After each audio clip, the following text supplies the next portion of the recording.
What do you think about the state of affairs as they stand right now? Well, I think that Indian democracy has sort of been hijacked by these two parties because, let's be honest, Mr. Modi is an authoritarian. I'm not using the buzzwords fascist, Nazism. I will not go that far, but it's clear that he has an authoritarian personality, Okay, right? what is an authoritarian personality? Well, the authoritarian personality, I mean, he simply doesn't listen to people around him. Anybody, who like has any ambition of, becoming his successor, he just has no interest in that. So I think that he And how do we surrounds know that? himself. How do we know that? Well, I know that. Well, I personally know that from conversations with people that are, in the BJP.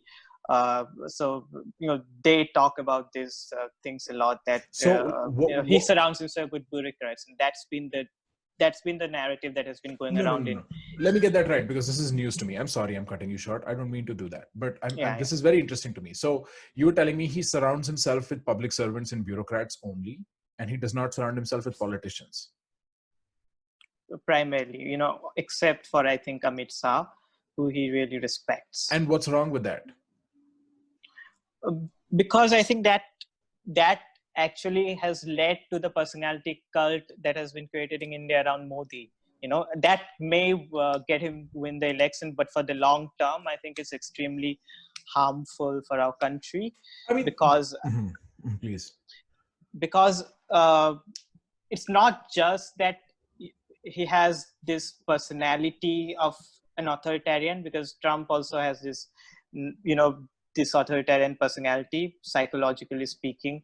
But I think the problem with Modi is that that his authoritarianism sort of goes deep into the political sphere. Like, he shuts down dissent, and anybody who sort of he has created a narrative that anybody who raises his voice against him is basically anti-India, and he's basically helping that narrative to gain traction by not admonishing those who propagate it. And these aren't small people.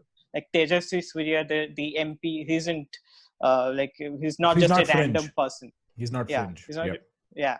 So when he says that, if you vote against Modi, you're voting against India. And when the BJP just goes along with that narrative, just clearly means, what the BJP wants. It wants to create that narrative that we are nationalistic. Yeah. I can follow that. Let me try and let's try and joust a little bit, right? If I were to defend Tejasvi Surya, which is against my own principles, by the way, I would say that the reason why he says something like that is because you can only have the lowest common denominator be passed on. If you give a nuanced idea for a slogan, people will be like, no, this seems too complicated. And the general notion being, like we just discussed, the Gandhis were sucking India dry. So if you don't vote for Modi and you're voting for the Gandhis, you were not voting in the interest of India. My doubt is, I don't know about authoritarian personality. I want to get into that with you a little bit more. I think the RSS and the BJP are delusional to the effect where they think they think they know what is right. And they may know what is right better than the INC. I'm not denying that. But that is a very special variety of self-importance and narcissism that does not begin with the individual. So I'm not sure if it's authoritarian. It's more like, we care for the country. We are the first in a while who care for the country. We care, so we will so the kind of corruption you expect now is an ideological corruption, is a corruption of the narrative about India. It's not corruption that will fill Modi's pockets up, which was very unlike what was happening with Priyanka Gandhi and her husband Robert Vadra and all that jazz, right? So it's this self-assuredness, it's this self-righteousness that I know what is correct for my country, and that is it. Everybody else has lost the plot. That worries me more than an authoritarian personality. What is authoritarian about Modi in particular, and not the ideology that Modi comes from? Because the ideology is authoritarian, no denying. Yeah. Is Modi authoritarian as a person? That is what I'm interested in. I think it works both the ways. I think that Modi is because if he would not have been authoritarian, and this is my hypothesis, just that he would have stopped the cult of personality being formed around him, right? So he please finish. I'll tell you something interesting so after. So if he would have been sort of this, this democratic person, then when people talk about him being, the avatar of Vishnu, or all these things that the ideas of the Messiah that they sold to us, then he would have just admonished them, because he does that a lot in his interviews. He talks about how normal he is and all these things, but he won't admonish the people who treat him like a god. And the fact that this narrative has continued just proves that he has no problem with it. Like at least he's fine with that narrative being going on, and I think that is extremely problematic. Second thing is that the ideology that the BJP follows clearly has not just authoritarian streak, but also social conservative streak. I have heard this from a lot of Hindutva people, that Hindutva is all about reform, and they talk about how Savarkar talked about how his views were progressive than Gandhi, which I totally agree with. If you look at it from that perspective, then Savarkar was mostly socially progressive than Gandhi. He was extremely anti-caste. Like, fine, like I'm fine with that.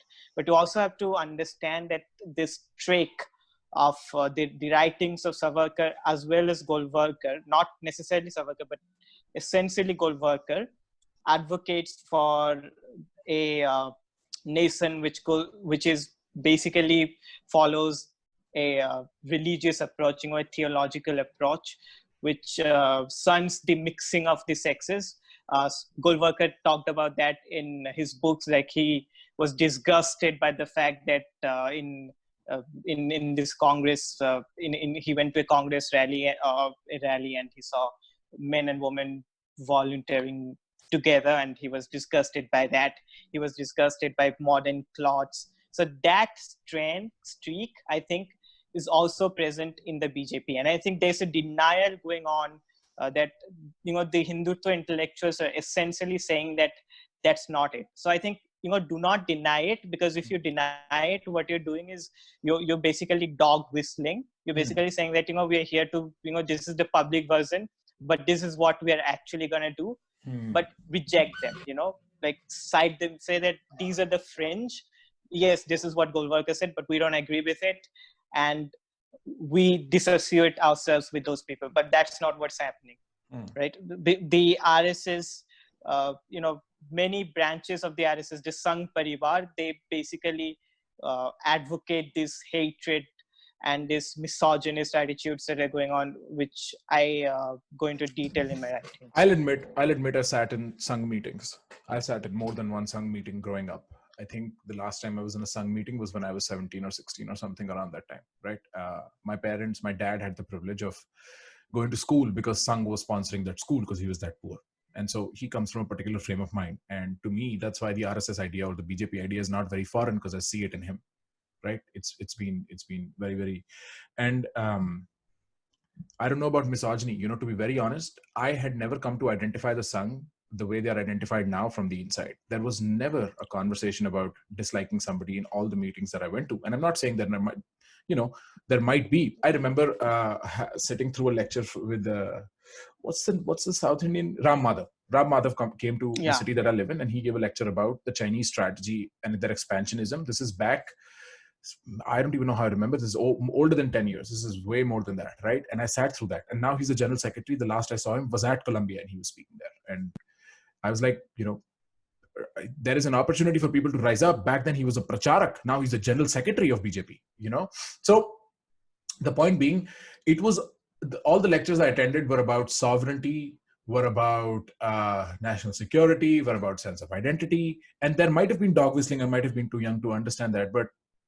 from somebody who sat in there, it's less wild than what it is made out to be, at least from my experience.